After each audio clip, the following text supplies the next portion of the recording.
Bener-bener berkualitas banget, Pak. Dia gak asal sundul, dia bisa nyundul bukan gara-gara keberuntungan, tapi memang Ramon ini sangat menguasai skill tersebut. Tapi laga ini juga dihiasi dengan hadirnya tifo megah dari Viking Persib Club. Yang di laga ini, mereka menampilkan tifo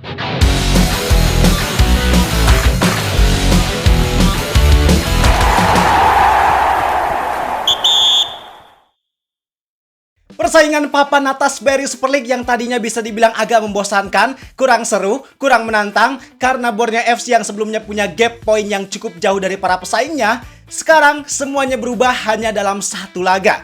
Yap, kemenangan Persib Bandung atas Borneo FC kemarin bener-bener merubah semuanya. Bener-bener memberikan kebahagiaan bukan hanya untuk Bobotoh, tapi gue yakin untuk sang rival Jackmania pun mereka pasti ikut senang atas kemenangan Persib Bandung atas Borneo FC. Karena sekarang gap antara Borneo FC dengan Persija dan Persib udah semakin dekat, artinya ini jadi kesempatan emas yang harus bisa dimanfaatkan untuk mereka-mereka yang ingin mengkudeta posisi puncak klasemen Barry Super League. Dan untuk Persib Bandung, penampilan mereka di laga kemarin benar-benar luar biasa banget. Mereka unggul semuanya. Ditambah lagi dengan kehadiran Bobotoh, mereka menciptakan tifo megah, ngasih pesan kemanusiaan. Maka semua hal tersebut bikin Persib memang layak mendapatkan kemenangan di laga tersebut. Dan di video ini, gue mau ngajak kalian buat kita bahas tentang apa yang bisa kita pelajari dari laga Persib Bandung versus Borneo FC. Karena tentu di laga tersebut, walaupun bagi Persib banyak hal positif, tapi pasti ada banyak juga hal negatifnya yang hal tersebut harus menjadi pelajaran. Kalau gitu, bareng gue Zidane Fatoni, langsung aja kita bahas biar gak gitu-gitu doang. Tahu sepak bola.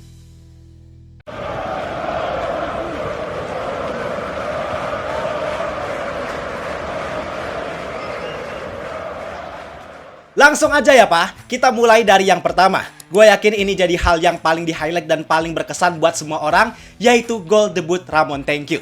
Apalagi buat Bobotoh, pasti kalian tahu dan ngerti banget perjuangan Ramon Thank You untuk bisa cetak gol perdana di kompetisi resmi itu kayak gimana. Dia bener-bener berjuang banget, effort yang dia lakuin gak main-main, dan akhirnya justru di laga yang penting, di laga melawan tim yang cukup sulit, itu jadi momen buat Ramon pecah telur. Maka gol yang dicetak Ramon kemarin bukan sekedar gol buat Persib, bukan sekedar gol penyama kedudukan, tapi di dalam gol tersebut ada perjuangan yang benar-benar gak mudah.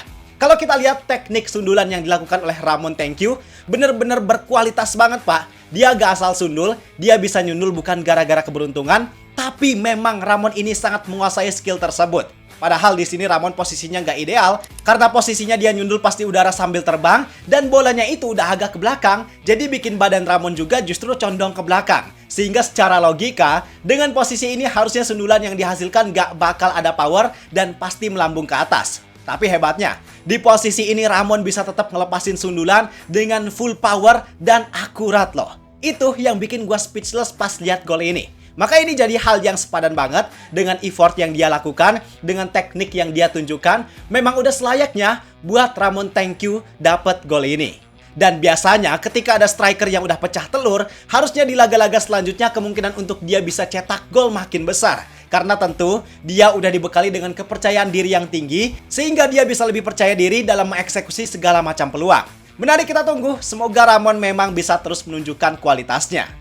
Kemudian hal menarik lain yang bisa kita lihat di laga ini adalah performa para pemain. Apalagi untuk skuad Persib, secara keseluruhan mereka punya performa yang sangat stabil dan baik di laga ini. Buktinya bisa kita lihat dari statistik, di sini Persib sangat mendominasi pertandingan. Mereka unggul ball position sampai unggul total tendangan.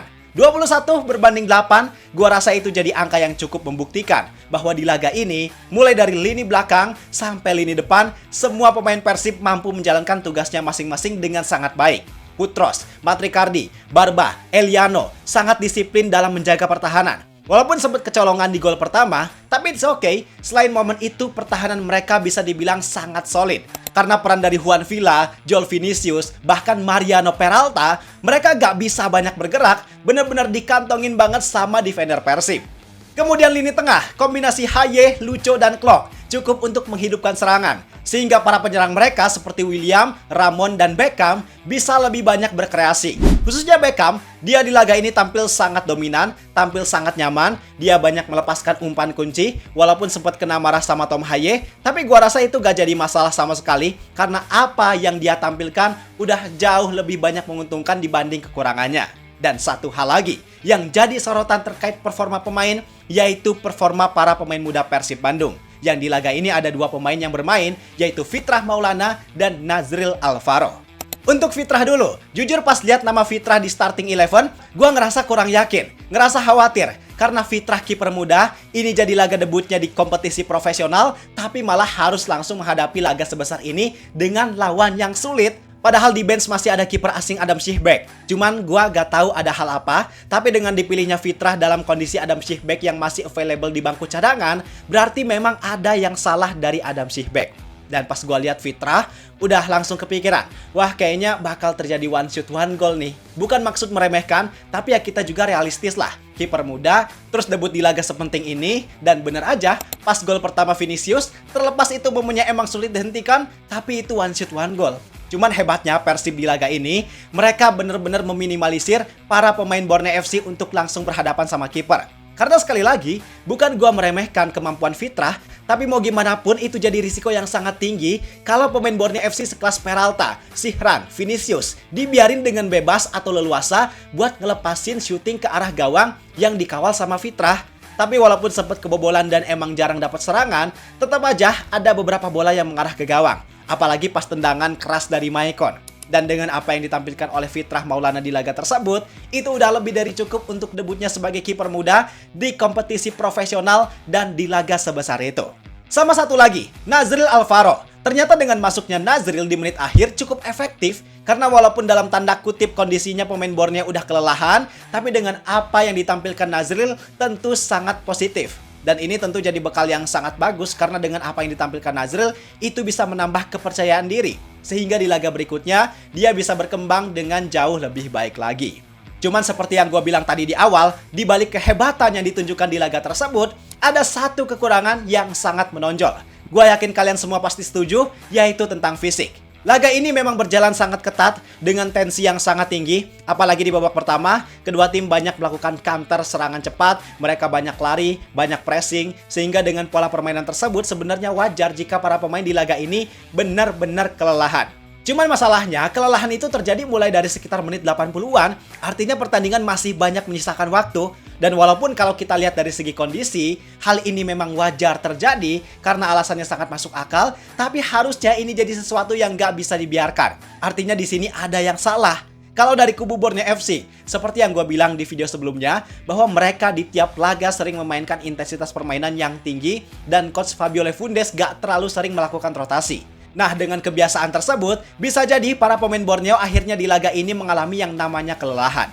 Sedangkan Persib Bandung, seperti yang kita tahu, Persib sebelumnya mainin 2 laga away berturut-turut dengan estimasi perjalanan yang cukup jauh atau cukup panjang, yaitu dari Singapura dan Madura. Artinya waktu recovery mereka bisa dibilang gak terlalu maksimal. Mungkin itu memang jadi salah satu faktor. Ditambah lagi, organisasi tensi permainan di laga ini seolah kurang teratur, Pak. Dari menit pertama sampai menit 80-an hampir selalu tinggi. Padahal biasanya Persib gak selalu memainkan intensitas permainan setinggi itu full dalam satu laga. Biasanya ada organisasi.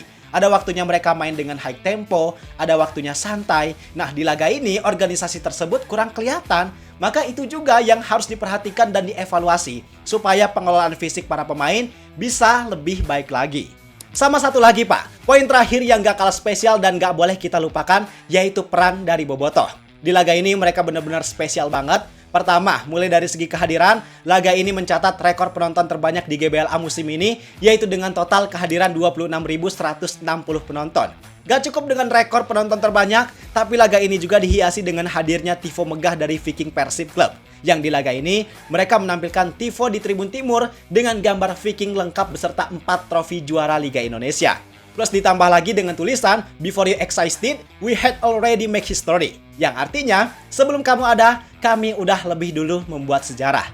Maksud dari tifo yang ditampilkan Viking di laga ini adalah sebagai cyber kepada Borneo FC. Bahwa dengan status Borneo FC sebagai klub yang baru didirikan pada tahun 2014, Viking seolah pengen bilang bahwa pas kamu lahir, Persib itu udah ada dan udah berprestasi loh. Persib itu udah besar banget, yang dibuktikan dengan 4 gelar juara. Yang 4 gelar juara tersebut tentunya menjadi rekor gelar terbanyak di kompetisi Liga Indonesia. Dan karena ini laga penting, melawan pemuncak klasemen, sekaligus jadi kunci untuk Persib kalau mereka mau stay on the track untuk meraih gelar juara, memang momen ini sangat efektif dan tepat untuk kawan-kawan Viking menampilkan tifo tersebut. Cuman ada satu hal yang sangat disayangkan. Kalau kalian pernah nonton video gua pas bahas tifo Jackmania, di situ gua menyayangkan mereka yang menyanyikan chant rasis untuk Viking. Tapi sangat disayangkan, ternyata sebagian oknum dari Bobotoh pun justru malah melakukan hal yang sama. Di momen ketika tifo kemarin dibentangkan, momennya udah megah banget, mereka sambil nyanyi lagu nasional Halo Halo Bandung, tapi sayang, di tengah lagu tersebut ada satu kalimat yang mengarah rasis untuk supporter lain, tepatnya Jackmania. Itu yang sangat disayangkan dan merusak suasana.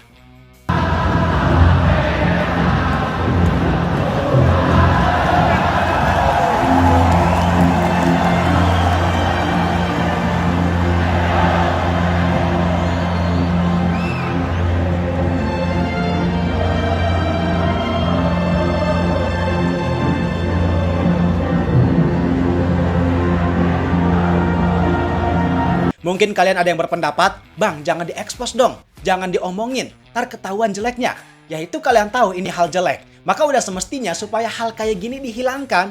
Gua bilang ini bukan karena gua benci, tapi justru gua pengen ngasih peringatan bahwa hal kayak gitu adalah hal yang harus diubah, hal yang harus dihilangkan. Bayangin momennya udah mewah, udah megah, udah sesakral itu, tapi malah dinodai sama kalimat yang sangat kampungan. Maka sekali lagi ini jadi peringatan supaya siapapun dan pihak manapun jangan menormalisasi hal tersebut.